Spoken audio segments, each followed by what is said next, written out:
رصيف نمرة 5 والشارع زحام. مساء الخير يا جماعة. ما حطيتش سكر، ما حطيتش. عاملين ايه يا جماعة؟ يا رب تكونوا. حطت ايه؟ ما انا هقول والله، هخبي ليه يعني؟ يلا بينا.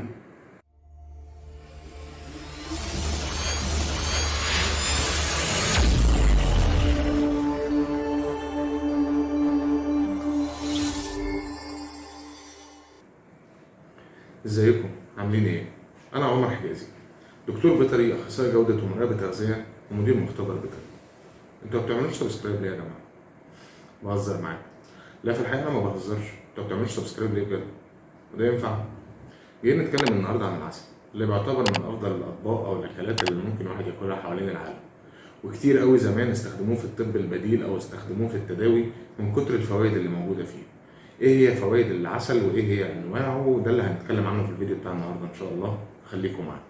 مبدئيا اول فايده من فوائد العسل انك ممكن تستخدمه في التحكم في المحافظه على وزنك. يعني ممكن وانت بتعمل دايت ممكن تاكل عسل، لان في باحثين كمان قال لك ان العسل بيحرق الدهون داخل الجسم حتى اثناء النوم. والدكاتره كمان بتنصح انك كل يوم على كوبايه ميه تحط عليها معلقه عسل، عشان ده هيرفع من معدل الايض الغذائي او معدل الحرق اللي انت بتحرق بيه الدهون او الوزن الزايد اللي موجود في جسمك. بعد كده هي الحاجه اللي اتكلمنا عنها كتير في القناه هنا، وان هو بيقوي جهاز المناعه. في مضادات اكسده موجوده جوه العسل، وكمان غير مضادات البكتيريا المتعدده اللي بتبقى موجوده جواه، اللي بتساعد الانسان وبتساعد جهاز المناعه ان هو يتحدى مختلف الميكروبات اللي بتهاجمه بشكل يومي. ده غير ان هو بيهدي وبيعالج التهاب الحلق كمان. ودور العسل ومضادات الاكسده اللي موجوده فيه في تقويه جهاز المناعه محدش يقدر ينكره. علشان كده في دكاتره كتير بتنصح باكل العسل خصوصا للاطفال، عشان نقوي جهاز المناعه بتاعهم ويحميهم من اي امراض او من اي تعب. ده غير بقى ترطيب البشره والجلد. العسل ليه خواص مرطبه ومغذيه للجلد، خصوصا الجلد الجاف. برضو الشفايف لما تكون متشققه خصوصا من البرد اثناء فتره الشتاء، يعني برضو العسل بيساعد في ترطيبها. غير ان في سيدات كتير بتستخدمه علشان تعمل منه ماسكات، او هو ذات نفسه اصلا داخل في منتجات تجميليه كتير قوي نظرا لفوائده الكتير على البشره. غير فوائد العسل في علاج الجروح والكدمات والحروق كمان. علشان تحافظ على صحتك العقليه كل ما تقدمت او كل ما كبرت في السن، العسل ضروري قوي للموضوع ده. ليه؟ لانه بيحافظ على خلايا الدماغ وبيحافظ لك على الذاكره بتاعتك، وبيمنع الاجهاد الايضي، وبالتالي بيساعد على تهدئه الدماغ. ده برضه هيساعد الذاكره على المدى الطويل. غير مضادات الاكسده اللي بالفعل اتكلمنا عنها، بتحسن الدوره الدمويه وبتمنع تراجع الخلايا اللي هي بتتسبب في فقدان الذاكره. اما بقى بالنسبه لعلاج الكحه او السعال، فالعسل يعتبر من احسن واقدم الوصفات المنزليه اللي الناس كانت بتعالج بيها الكحه، لانه بيقلل من التهاب الحلق. علشان كده برضه في الاطفال اللي بتعاني من كحه كتير وبالذات بالليل وما بيعرفوش يناموا، العسل بيبقى ليه دور فعال جدا. غير ان في ناس بتستخدم العسل علشان ترطب بيه فروه الراس وتتخلص بيه من القشره كمان. وفي دراسات قالت انك لما تخلط العسل على اللافندر مع الشاي الاخضر بيمنع تساقط الشعر. زي ما قلنا ان العسل موجود فيه مضادات اكسده ومضادات بكتيريه، وبالتالي فهو مفيد جدا في علاج الجروح. عشان كده بيستخدموه في الجروح والحروق البسيطه. اما بقى لو انت بتواجه صعوبات في النوم او نوع من انواع الارق، يعني ما بتعرفش تنام في ميعادك او بتفضل قاعد كتير لحد ما تعرف تنام، كوبايه حليب دافي ومعاها شويه عسل. الناس بتعمل الموضوع ده منذ قديم الازل علشان بيساعدهم جدا على النوم. طبعا الجو دلوقتي مقلوب ومليان غبار وتراب وهواء، وده يعني بيعمل مشاكل كبيره قوي للناس اللي بتبقى عندهم مشكله في الجيوب الانفيه.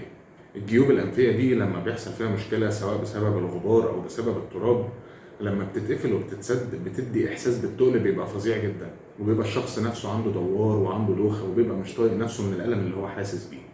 العسل بقى علشان خواصه المضاده للبكتيريا وتهدئته كمان للحلق، بيخفف قوي من الاعراض بتاعه الجيوب الانفيه. في بعض الاطفال وبعض الشباب بيبقى موجود عندهم كمان بعض المشاكل اللي موجوده في اللثه، او ممكن تلاقي حد وهو بيغسل سنانه وتلاقي اللثه كمان بتنزف نزيف دموي صغير، ودي حاجه بتضايق جدا. العسل بقى هيفيدك قوي في النقطه دي. يعني ممكن تستخدم العسل مع شويه ميه وتعمله كمضمضه او كغرغره، علشان برضه تهدي الحلق وفي نفس الوقت تعالج اللثه والمشاكل اللي موجوده فيها. غير ان طبعا كلنا عارفين ان العسل يعتبر مشروب طاقه طبيعي. اخر حاجه هنتكلم عنها فيما يخص فوائد العسل هي الاكزيما. هي عباره عن مرض جلدي بيسبب احمرار البشره او احمرار الجلد والحكه كمان، وممكن تلاقي الشخص قاعد بيهرش عمال على بطال. غالبا بتصيب الاطفال والمراهقين. ممكن تعمل مرهم من زيت الزيتون والعسل عشان تتخلص من الاكزيما دي. وغير ترطيب العسل للجلد فهو كمان بيقشره وبيشيل الخلايا الميته اللي موجوده عليه. والاستخدام اليومي للعسل بيمنع تجدد الإصابة بالإكزيما مرة تانية. معلومة كده بقى على الهامش، العسل هو الطعام الوحيد الذي لا يفسد، يعني ما بيبصش لو انت محافظ عليه ومخزنه بشكل صحيح وما تعرضش لأي تلوث من أي مواد تانية سواء غذائية أو غير غذائية، فانت تقدر تاكله عادي خالص طول العمر مش بيفسد. أما بقى الزهرة اللي النحل استخدمها عشان ياخد الرحيق بتاعها ويعمل لنا العسل، هتلاقي إن أنواع العسل اختلفت سواء في المذاق أو سواء في اللون كمان. هنتكلم دلوقتي بقى عن بعض أنواع العسل اللي موجودة في مناطق مختلفة من العالم. أول نوع فيها هو عسل الأكاسيا، وده بيجي من نوع من أنواع الشجر اسمه شجر الصمت.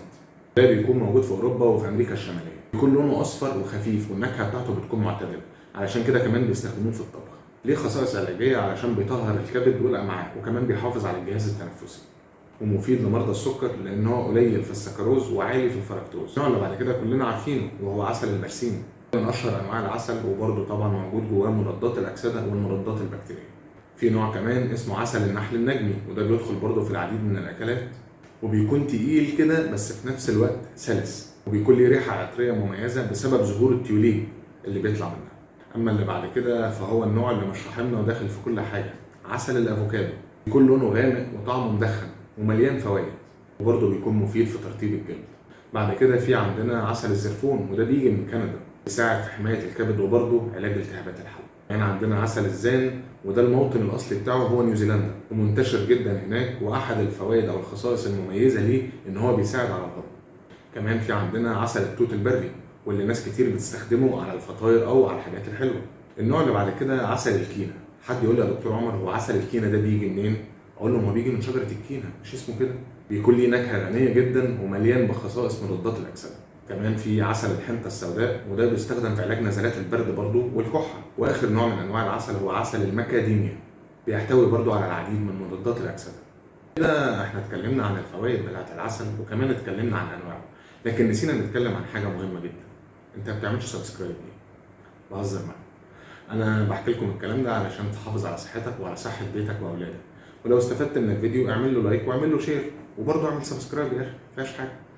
على العموم لو عندكم اي استفسارات اكتبوها لي في التعليقات، وان شاء الله هرد على حضراتكم في اقرب وقت. وبعتذر لكم ان انا طولت في غياب الفتره اللي فاتت، لكن كان في ضغطه شغل شويتين. واشوفكم بخير. سلام عليكم.